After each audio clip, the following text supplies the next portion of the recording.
накладные ногти для наличия. Вот такая будет штучка, но у них не заполнена вот эта часть, вот, и не клевала вниз. Да, даже есть небольшой трамплин подобного плана, а потом используешь более мелкую. И еще сильнее приподнять. И далее, конечно же, подготовка. Это нужно полностью все обезжирить хорошенечко и пройтись праймером.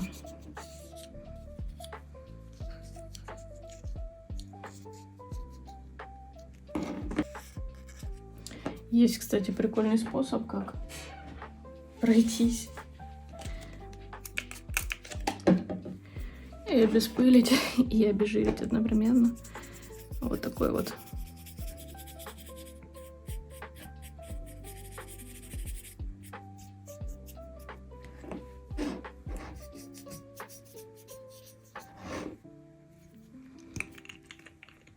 Использую бескислотный праймер. Он содержит в составе ацетончик, а ацетон подплавляет пластик и подготавливает, в общем-то, все это дело химически. Типа, все прекрасно. Никакая база здесь в целом не нужна, и так все будет хорошо. Тем более, что ногти подготовлены, подпилены. По центру я не опиливала их, потому что не имеет никакого смысла. А так, все четко. Теперь буду использовать свою палетку Pet Gel. Вот такая вот Sunset Cove от Uru Sugar. И тут у меня есть уже блочок готовый. Вот это такой, он как бы молочный, но видите, как будто бы желтый. На самом деле все в порядке с ним.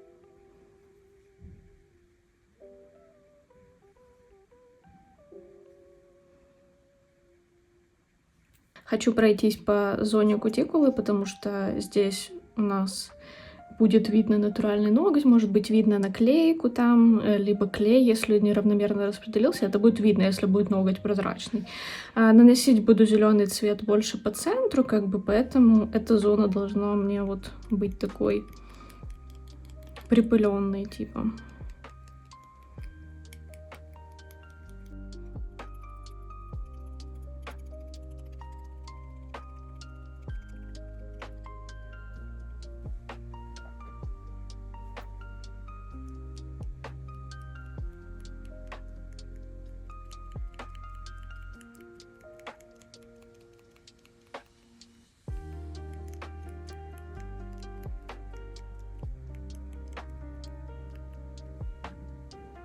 И хочу еще покрыть немножко таким молочным цветом, просто для того, чтобы сгладить всю поверхность, потому что мы сейчас будем делать аэрограф.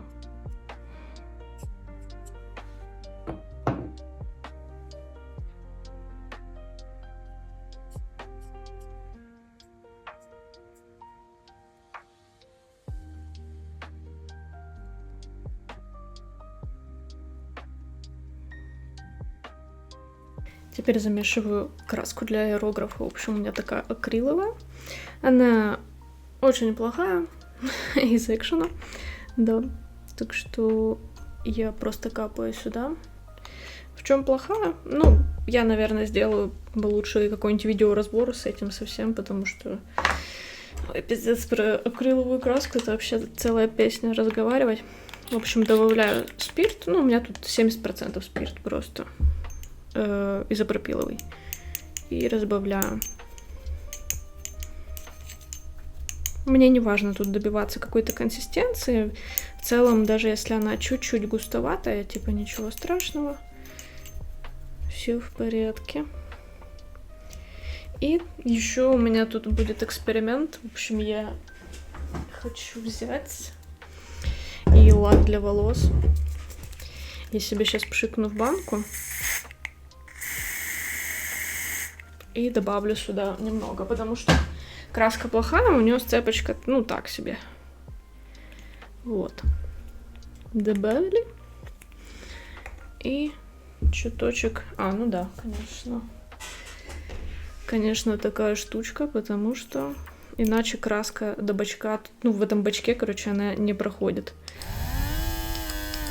на минимальную мощность. Чуть-чуть побулькали. Асмр. Так, красиво?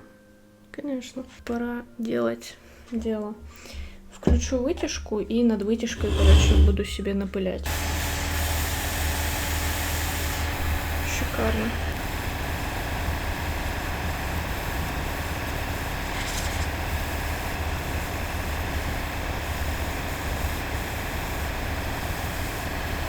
Мне это напоминает лук немного. Ну ладно. Сейчас подсушим феном и еще слой сделаю.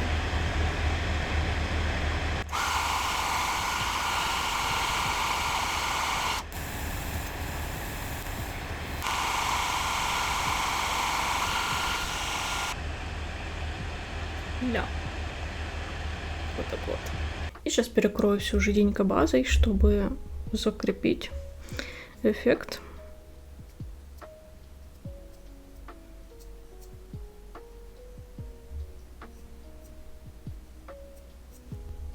Чтобы в дальнейшем можно было, в общем, растекашечку нанести. И точно не бояться, что если что-то пошло не так, чтобы можно было стереть.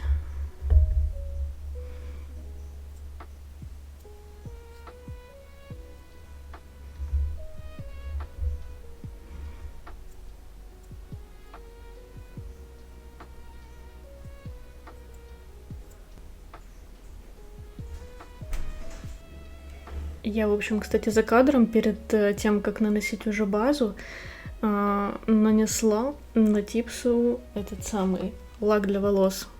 И, короче, какой-то появился эффект непонятный, такой, как зеленое яблоко у меня вышло в итоге. Какие-то крапушки, короче, проступили, так что, ну, я сделаю так, наверное, на всех, раз уж на то пошло.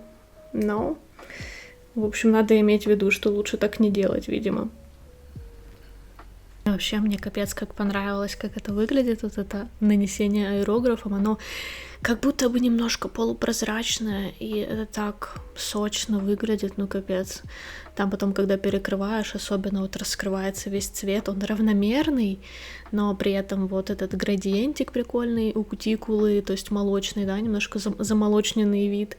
А вот то, что дальше, оно такое зелененькое, блин, вообще, по мне это супер такой летний вариант, ну просто кайф. Еще когда наношу топ, там или базу, ну, в общем, что если мне нужна какая-то ровная поверхность, я не хочу, чтобы были наплывы, я вот всегда тоненькой кисточкой, это выстриженная кисть, и я ей всегда с кончика присобираю кверху, в общем, да. За кадром, короче, была целая эпопея с растекашкой, у меня ничего не получалось, у меня, видимо, какая-то старая растекашка, и она уже, не знаю, не работает. Вот, сейчас я вот добавила этого бескислотного праймера к капелюшкам вот таким вот. Я наношу базу для растекания, но я не помню, вот то ли я на этом моменте ее разбавила, то ли я это за кадром потом уже сделала. В общем, я решила свою эту базу для растекания немножко разбавить то ли бескислотным праймером, то ли ацетоном. В общем, по-моему, ацетон я добавляла несколько капель, вот, и дальше уже увидите. А здесь мне не понравился результат абсолютно, как бы, ну, блядь, оно вообще не растекается почему-то, я не знаю, мне как-то не везет на эти растекашки абсолютно. Вот, я пытаюсь ляпать туда этого ацетоновые штучки, ну, и просто посмотреть на эффект, на самом деле. Мне не понравилось, я все нахрен стираю. Ватным диском, кстати, убирается лучше всего.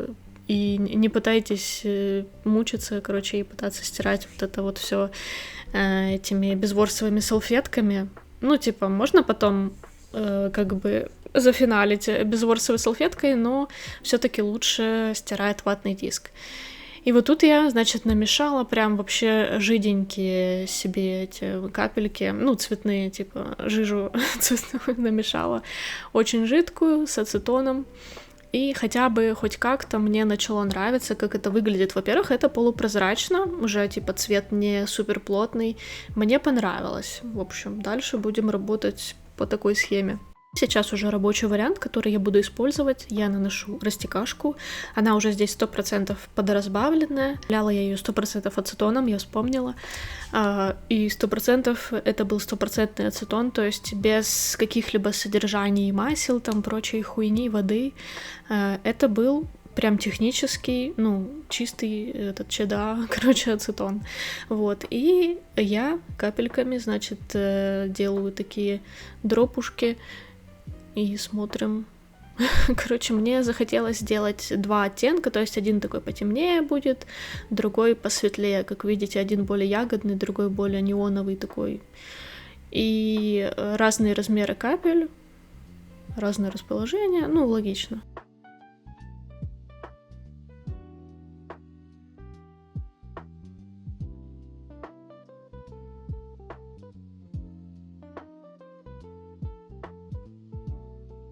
Ну и, само собой, эта жижка подготовленная, да, цветная, она подсыхала, то есть ацетончик испарялся, и мне периодически нужно было добавлять ацетона для того, чтобы смесь была рабочей, и делала все, что я от нее хочу.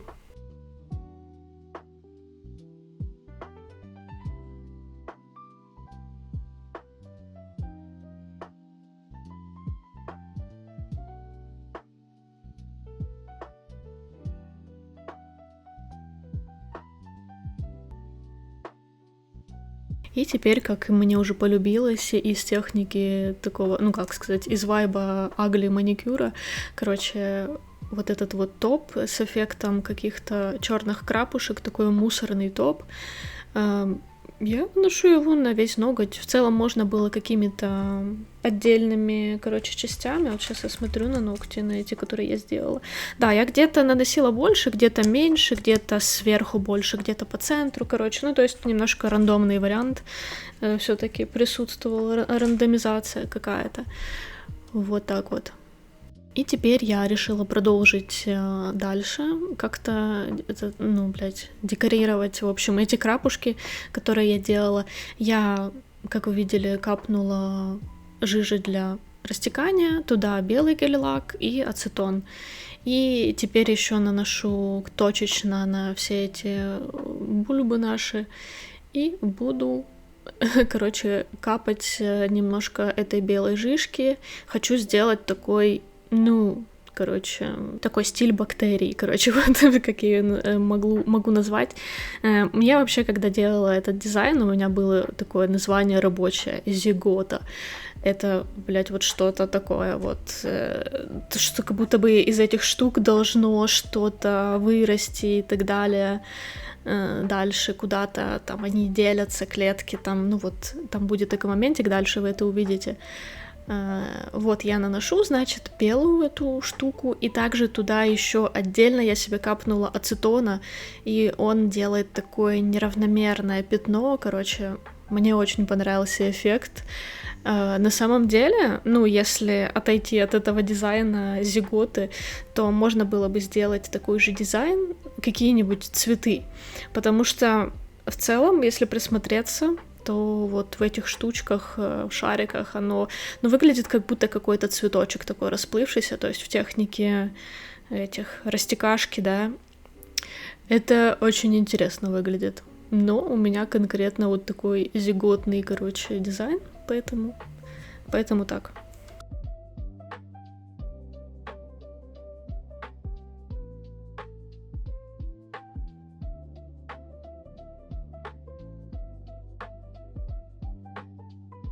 А теперь мне показалось, что что-то все-таки недостаточно, захотелось какой-то еще мистики такой бактериальной, в общем, добавить.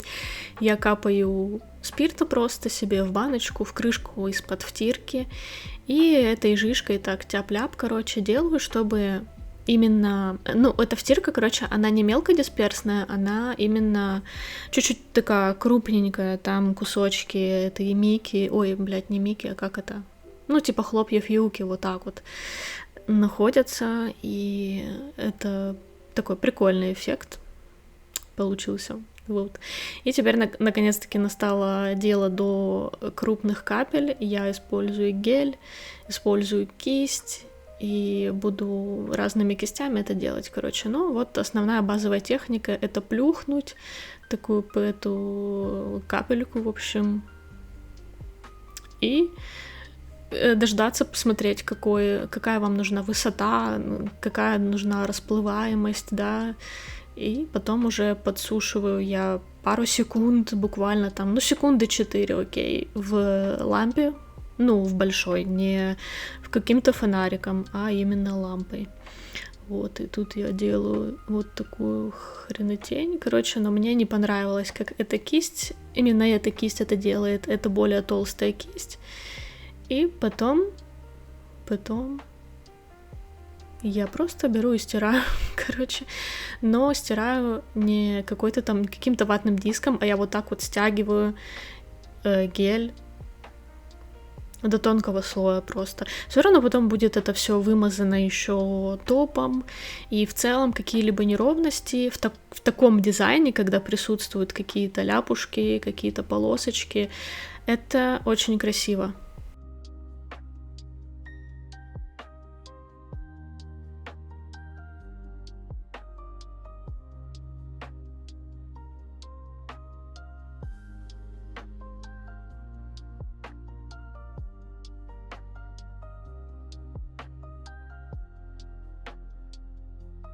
И, как вы видите, основная техника создания этих полосочек — это набрать геля на такую кисть с длинным ворсом и подождать, пока капля немножко сформируется к низу. Потом придавливаем до того момента, пока волоски не коснутся этой, ну, типс самой, да, типа, ну, я не знаю, это сложно объяснить. Если хотите, потом расскажу, как делаются конкретно шарики, конкретно полосочки, вот, но это, блядь, не так уж легко делать на самом деле, потому что эффект всегда разный, и я когда забываю, ну, то есть давно не делаю ничего подобного, то я потом такая, ага, блядь, а какой я кистью это делаю? То есть толщина кисти влияет на результат густота геля, также сама техника придавливания этих полосочек и шариков. Ну, короче, это действительно не так уж просто. А еще я тут намеренно делаю капли не в том месте, где у меня подмалевок, да, типа самой этой зиготы, бактерии там, а вот, ну, короче, специально делаю в другом.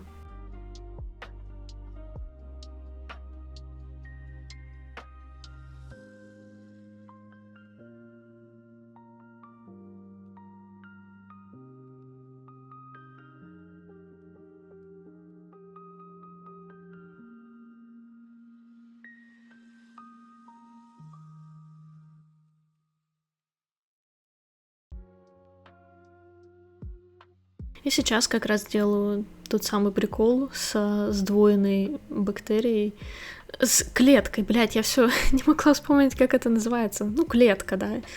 Вот, ставлю одну каплю, потом вторую каплю и стараюсь, чтобы и та, и другая все-таки выделялись как именно капля, а не просто типа какая-то восьмерка бесформенная. То есть тут задача сделать шарик такой возвышенность и на первой, и на второй, но при этом они уже соединены.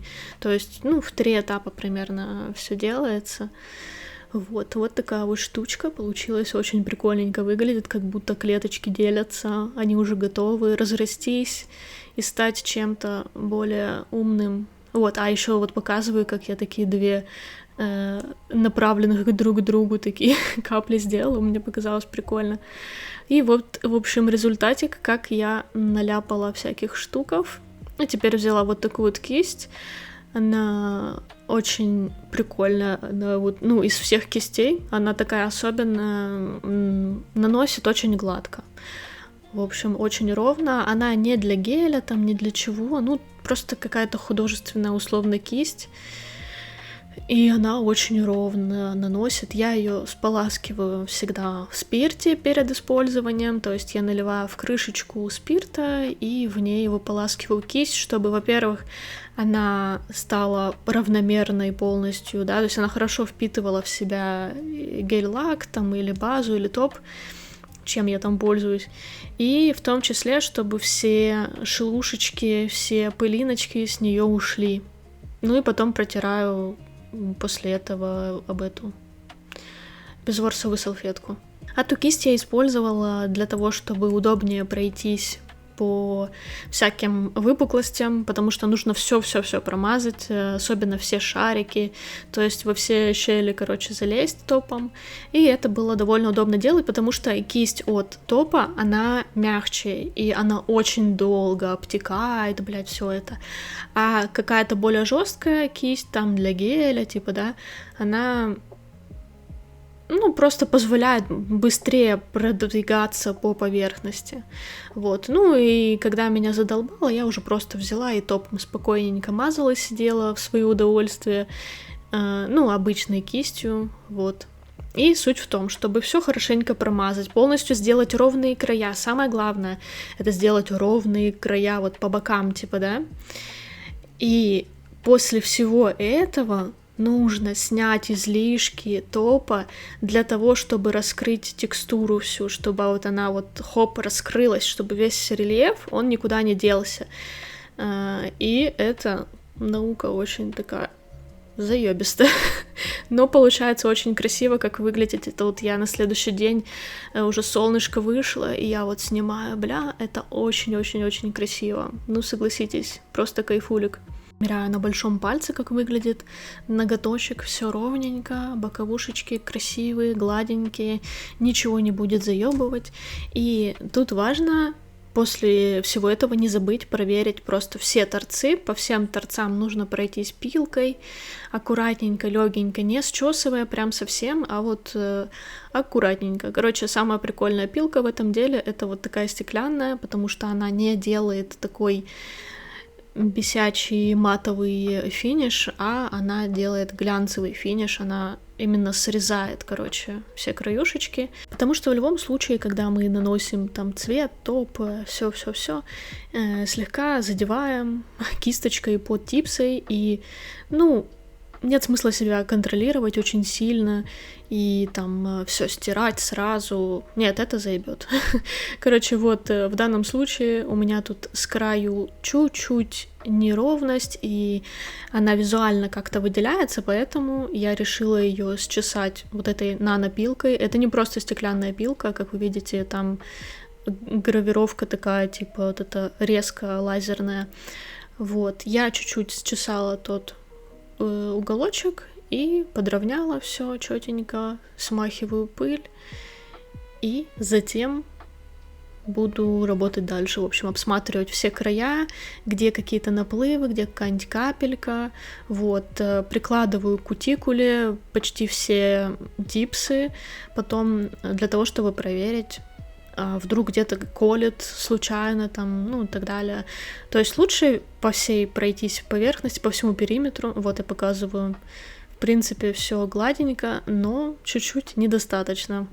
И дальше идет в дело мой любимый бафик самилаковский. Не смотрите, что он там вырезаны, кусочки из него. Мне это было нужно для работы. И я беленькой частью, которая 4000 этих кельвинов, 4000 грит, ей я полирую прям до глянцевости тот уголочек, который я срезала. Все проверяю, в общем, показываю. И делаем просто идеальный финиш по периметру, чтобы ничего не мешало, когда будешь уже клеить типсы. Я не знаю, кто как делает накладные ногти, но мне лично было бы пиздец как неприятно, если бы я получила какую-то там ручную работу, да, типсы, и они бы имели какие-то неровные зазубринки, чтобы мне это впивалось в кожу, там, это супер неприятно. И, как еще, короче... Поэтому и предварительная подготовка типс, и постобработка уже, она занимает нормальное такое время, то есть подготовка занимает у меня где-то час, и вот после всего, да, подпилить там, где-то вот затек я нашла, его нужно содрать, спилить, в общем, привести в порядок. Все эти моментики, они тоже занимают время. Постобработка, она, не знаю, в зависимости от ситуации. Короче, смотря какой дизайн, смотря какой фабрикс. И вот от этого зависит, какие там наплывы, какие риски. В общем, вот я, короче, пушером отдираю, и потом эта штучка отваливается прекрасненько. Вот так вот. И там потом аккуратненько подпилю, и все будет чётенько.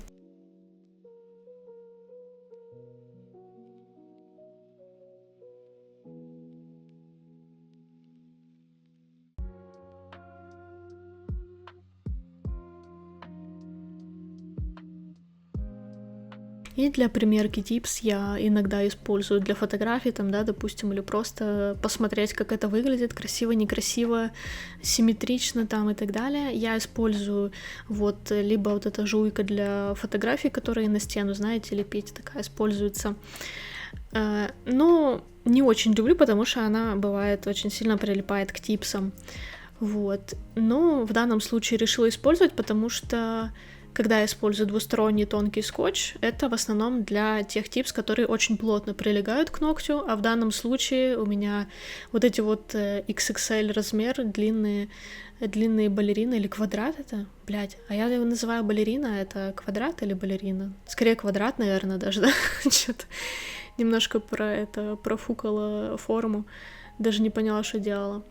Вот, ну, в данном случае вот так. Еще я снимала кадры для Инстаграм отдельно, и вот посмотрите близенько, какие получились эффекты. Где-то такой, какое что-то непонятное, такой эффект Петри, короче. Где-то блесточки, где-то то сё, где-то крапушка, типа, ну не крапушка, а этот мусор, вот этот мусорный топ. И вот так вот оно выглядит. Такие вот штучки. Посмотрите, очень красиво. В общем, спасибо вам всем за просмотр и желаю всего хорошего и до новых встреч. У меня еще много видео, короче, в процессе уже монтажа, так что ожидайте. И, конечно же, в Инстаграм переходите, там все более близко и так далее, более понятно. И все там всякие вещи, подробности, цены, описания. И как все проходит. Есть другие видосы, между прочим, не только которые здесь. Так что следите, смотрите, и текстовая информация тоже всякая полезная. И всем пока-пока.